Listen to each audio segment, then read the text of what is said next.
Kababayan natin, no?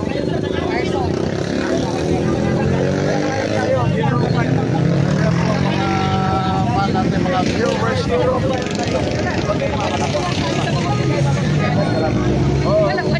Ayaw ko na makulong kayo, ha? Pero kung sobrang dami tayo, tapos may makulong kayo. Pero wala.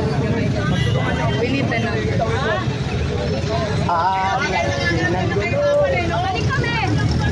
Tara. Silang pa kami, kulang.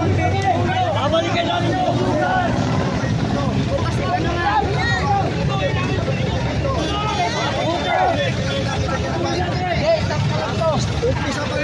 Isa pa lang to. Hoy, mga takso!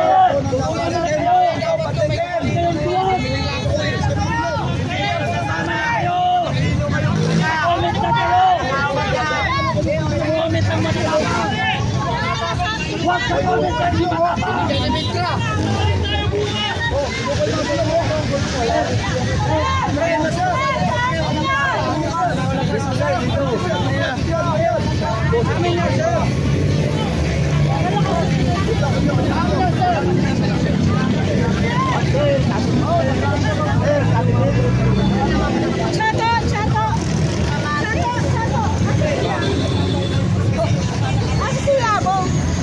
Nandito lang yun.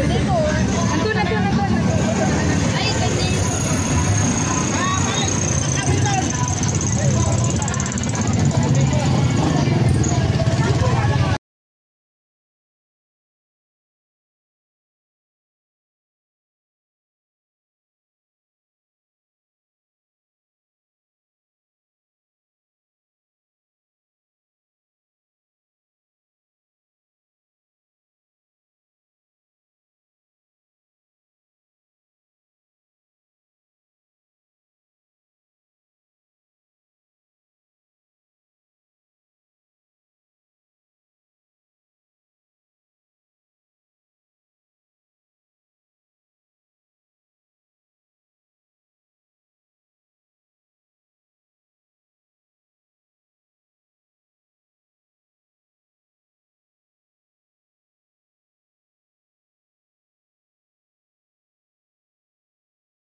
Ayun, mukhang babalik ulit sila doon sa harap ng House of Crooks, no?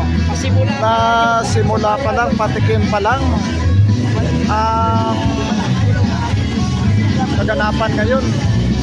Binato ng kamatis. Kailangan ng mas maraming tao. Hindi sapat yung mga tao na nandito. Sumama, no? Kailangan ng totoong tao dito. Mas powerful kung nandito lahat. Hindi sapat yung mag-ingay lang sa Facebook. Hindi sapat yung mag-ingay sa social media. Tayo.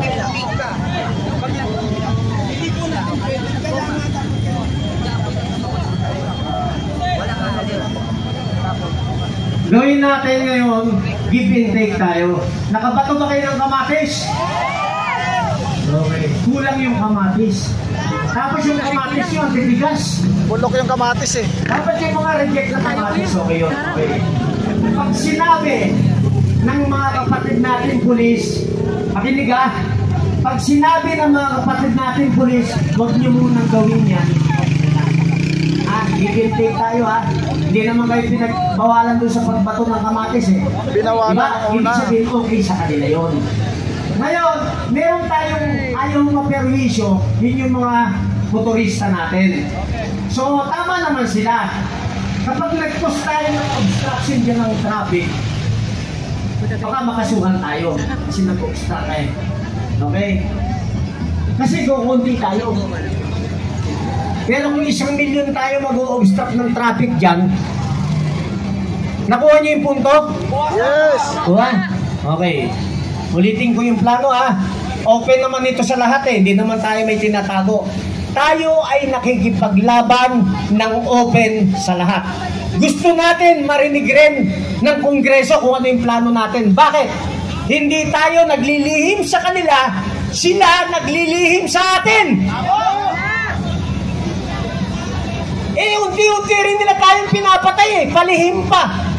Bakit tayo pinapatay? Unti-unting binabawasan yung pagdurugtong natin ng ating pamumuhay. Okay. Ang pakiusap kanina, lahat na nagsalita, ano? Magparami tayo. Huwag tayong umalis rito. Dito lang tayo tahimik para hintayin natin yung ibang parating mamayang gabi at bukas. Konting sakripisyo lang, ulitin ko ha. Sabi ng ibang kapatid natin na kapulisan, kasundaluhan, maki-schedule kayo ng rally ngayon, mamaya aalis na naman. Tapos maki-schedule ulit, bukas, umaga, hapon aalis na naman. Sunod na linggo, maki-schedule na naman, umaga, hapon aalis. Walang naipapanalo, nagpapagod lang tayo. May naipanalo? Wala! Napagod lang tayo. Para isang tiis na lang, kahit abutin tayo 1 buwan rito, bago maging 1 milyon, huwag tayo umalis! Yung iba pwede naman magpaalam eh. Kung may trabaho, palitan lang hanggang tumami. Isang sakripisyo na lang. Oh, pag umabot, ulitin ko yung sinabi ko kanina, pag umabot tayo ng 1 milyon, eh di buhatin na natin yung House of Representatives, ilipat natin may ibang lugar. Logic! Mapayapa yun! Anyway, sa atin yung building na yan eh. Tapos tayo naman nagupo sa kanila. Tanong ko, may mga parating pa ba ngayong gabi? Tanong ko niya, may parating pa ba ngayong gabi? Oh, hihintayin natin sila o hindi? O, nagkaisa tayo, dito tayo lahat. Andyan si General Romy Pukis, andyan si Colonel Mitran, andyan si General Kaloykita. Sama-sama tayo. Baka naman pagtunog na kami dyan, tandaan kayo mag-aalisan. Tapos bukas, 3 na lang kami sumisigaw rito. Iiwanan nyo ba kami? Para isang hirap na lang tayo. Pilitin natin magparami. Kaya hindi. Kaya hindi. Oh, nananawagan naman ako sa mga kapatid nating kapulisan. Oh, ito, panawagan. Tapos na yung panawagan ko sa inyo. Marami tayong kapatid na kapulisan.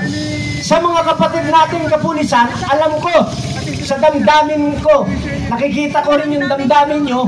Gusto nyo itong ginagawa ng taong bayan kasi kayo rin nahihirapan na. Ngayon, mga kapatid nating kapulisan, may mga kamag-anak kayo, mayroong mga kaibigan na wala sa serbisyo, pwede nyo nang bulungan. Tulungan nyo na yung tao para matapos na ang laban natin. Magtulungan na tayo para isang buhos na lang ito. Nakakapagod na. Nakakapagod na, sa totoo lang. Pero para sa pagbabago ng bansa, dapat hindi tayo napapagod. Sabi ni Congressman Kiko, ang dami nang tumatakas ng mga congressman. Alam nyo ba kung anong takot nila ngayon? Dumami tayo. Tama. Ang takot ng mga congressman, dumami tayo. Pag dumami tayo, yun na ang kanilang katapusan. Magandang gabi po sa inyo.